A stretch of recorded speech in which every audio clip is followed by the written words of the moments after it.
Chief Executive Carrie Lam attended a one-day seminar in Shenzhen where she highlighted the importance of Hong Kong's relationship with the city. Lam also told her mainland counterparts about the SAR's wish to resume quarantine-free travel with the mainland. Carrie Lam led an 18-strong delegation to Shenzhen this morning. They attended the Hong Kong-Shenzhen Cooperation Seminar, which was called off last year due to the pandemic. Chief Secretary for Administration John Lee and Secretary for Security Chris Tang were among the delegation members. In her opening speech, Lam underlined the inimitable relationship between Hong Kong and Shenzhen, with a special note of gratitude to the mainland city for supporting the SAR throughout the pandemic. Shenzhen's Communist Party chief Wang Weizhong vowed to continue deepening the ties between the two cities with more measures to help Hong Kongers work, live, and set up their own businesses in Shenzhen. Representatives from Shenzhen and Hong Kong will officially confirm a slew of cross-border collaboration projects. They include the Hetao Shenzhen Hong Kong Science and Technology Innovation Cooperation Zone, a memorandum of understanding on inter-university cooperation between Shenzhen Municipal Government and the University of Hong Kong, and the Shenzhen Tech Hub under the Hong Kong Science and Technology Park. In her one-day trip there, Carrie Lam also officiated at the inauguration ceremony of the Shenzhen division of Hong Kong's Pui Kiu College.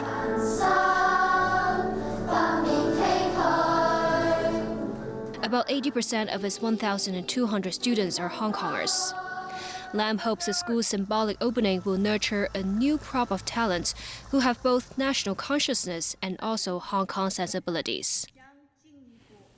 Authorities in Hong Kong, Macau, and Guangdong arrested more than 5,500 people in a joint anti-trade operation. More than 2,300 were apprehended in Hong Kong for offenses such as drug trafficking, deception, and money laundering.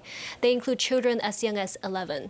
About 2,000 venues in the city were raided between June and August in the annual sweep codenamed Thunderbolt 2021.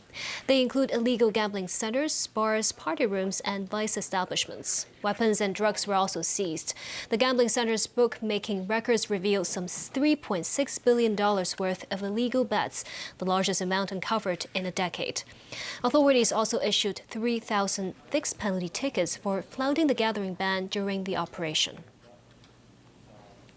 The pandemic was a new thing to us. As far as we reckon, there is not such a particular type of crime that has been on the rise. But you'll notice the issuance of those fixed penalty tickets for violation of Cap 599 was quite a big number. So try to stay away from the illegal or non-compliance of those Cap 599G premises. Overseas, Canadians protested in the capital, Ottawa, over the detention of Michael Spavor and Michael Kovrig by China. The demonstration coincided with the 1,000th day since the two were seized. The marchers demanded their release in a case that sent diplomatic relations between Canada and Beijing into a freeze. The pair were detained in December 2018, shortly after Canada arrested Huawei Chief Financial Officer Meng Wanzhou on a warrant from the United States. Last month, a court sentenced Spavor to 11 years in prison for espionage. Canada's Foreign Affairs Minister said in a statement, years have been cruelly stolen from both men and their families. The Chinese Foreign Ministry described the comment as blatant interference of China's judicial sovereignty. The Taliban says its fighters have taken control of Panjshir province north of Kabul, declaring its takeover of Afghanistan complete. It was the last holdout of anti-Taliban forces in the country and the only province the Islamist group had not seized during their blitz across the country. James Aiken tells us more. Thousands of Taliban fighters reportedly overran 8 districts of Panjshir overnight. A Taliban video today showed the group raising its flag at the governor's office. The spokesman says the Taliban now controls the entire country, adding there will be no discriminatory acts against people of the region. Scores of families reportedly fled into the mountains ahead of the Taliban's arrival. The whereabouts of the leaders of the anti-Taliban forces, Ahmad Massoud and former Vice President Amrullah Saleh, are not known. On Sunday, Massoud had tweeted that he was safe. The group said their spokesman, Fahim Dashti, was killed in battle on Sunday. He was the nephew of Abdullah Abdullah, a senior official of the former government who is involved in negotiations with the Taliban on the future of Afghanistan.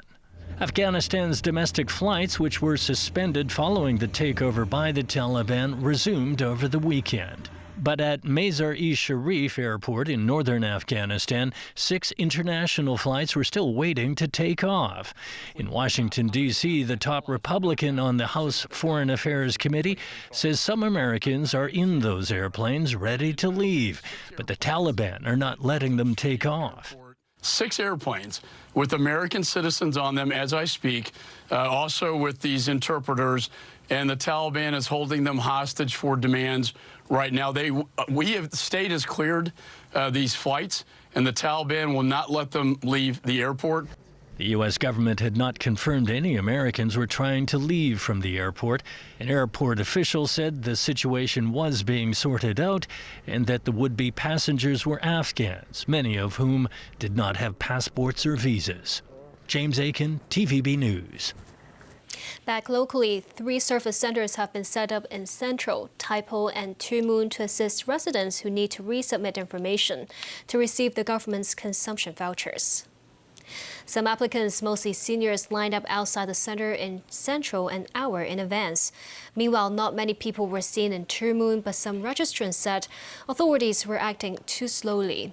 The 3 service centers, along with the Consumption Voucher Scheme Secretariat in Mongkok, will operate until Wednesday of next week.